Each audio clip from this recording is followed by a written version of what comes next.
ಇದು ನಮ್ಮ ಹಳೆಯ ನಮ್ಮ ಬಾಮ ಇದ್ದ ಇವನು. ಎಲ್ಲಂದರೆ ನಮ್ಮ ಅಲಿಗೇರಿ ಜಾತ್ರೆಗೆ ಹೋಗಿದ್ದೆ, ಹೋಗೋಕ್ಕಾಗಲಿಲ್ಲ ನಮಗೆ. ಅಲಿಗೇರಿ ಜಾತ್ರೆ ಇತ್ತು, ಅದು 2 ತೇರು ಎಲ್ಲ ಮುಗಿದಿತ್ತು ಜಾತ್ರೆ. ನಾನು ಮುಗಿದ್ಗಳೇ 3ನೇ ದಿನಕ್ಕೆ ಹೋಗಿದ್ದು. ಶುಕ್ರವಾರ ಜಾತ್ರೆ, ಗುರುವಾರ ಜಾತ್ರೆ ಆಗಿತ್ತು. ನಾನು ಮಂಗಳವಾರ ಹೋಗಿದ್ದು. ಈಗ ಬಾ ಮಾಮ ಹಂಗೆ ಜಾತ್ರೆ ನಡೆದಿತ್ತು, ಅಲ್ಲಿಗೆ ಹೋಗಿ ನೋಡ್ಕೊಂಬರ ದೇವಸ್ಥಾನಕ್ಕೆ ಹೋದ್ವಿ. ದೇವಸ್ಥಾನ ಒಳಗಡೆ ಹೋಗಲಿಲ್ಲ, ಊರಿಗೆ ಬರೋ ಟೈಮ್ ಆಗಿತ್ತು. ಈ ಕಡೆ ಬಂದು ಪಳಾರ ಅಂಗಡಿ ಬಂದಿತ್ತು. ಇಲ್ಲಿ ಬಜ್ಜಿ ಜಿಲೇಬಿ ಹಾಕ್ತಾಯಿದ್ರು. 2 ಬಜ್ಜಿ ಜಿಲೇಬಿ ತೊಗೊಂಡು ಇದು ಯಾದಗಿರಿ ಹೊಸ ಬಸ್ ಸ್ಟ್ಯಾಂಡ್. ಇದು ಹೊಸ ಬಸ್ ಸ್ಟ್ಯಾಂಡಲ್ಲಿ ಬೆಂಗಳೂರು ಬರ್ತಾಯಿದ್ದೀವಿ. ಬೆಂಗಳೂರು ಹೊಸ ನಿಂತಿದ್ವಿ, ಬಸ್ ಬಂದಿದ್ದಿಲ್ಲ ಯಾವುದು. 3:30ಗೆ ಹೊತ್ತು ಬಸ್ಸು ಕಾಯ್ತಾ ಇದ್ವಿ. ಏನು ಮಾಡೋಣ, 3:30 ಆಗಿತ್ತು ಅಂದ್ರೆ ಬಸ್ಸು. ನಾವು 2:15ಗೆ ಬಂದು ಕೂತಿದ್ದೀವಿ.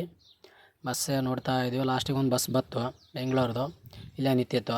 ಅದು ಹತ್ಕೊಂಡು ಬಂದೀವಿ ನಾವು. ಇದು ಸುಲಗಾಯಿ. ಈ ಕಡೆ ಬೆಂಗಳೂರು ಕಡೆ ಕಡಲೆಕಾಯಿ ಅಂತಾರೆ. ಕಡಲೆಕಾಯಿ ಅಂದರೆ ಇದಕ್ಕೆ ತಿಂತುಣಿಗೆ ಬಂದುಬಿಟ್ಟು ಬಸ್ಸಲ್ಲಿ ಕಡಲೆಕಾಯಿ ತಿನ್ಕೊಂಡು ಸುಮಾರು 1 kg ಸಿರುಗುಪ್ಪ ಹತ್ರ ಡಾಬಾಗೆ ತರಬೇರು ಊಟಕ್ಕೆ.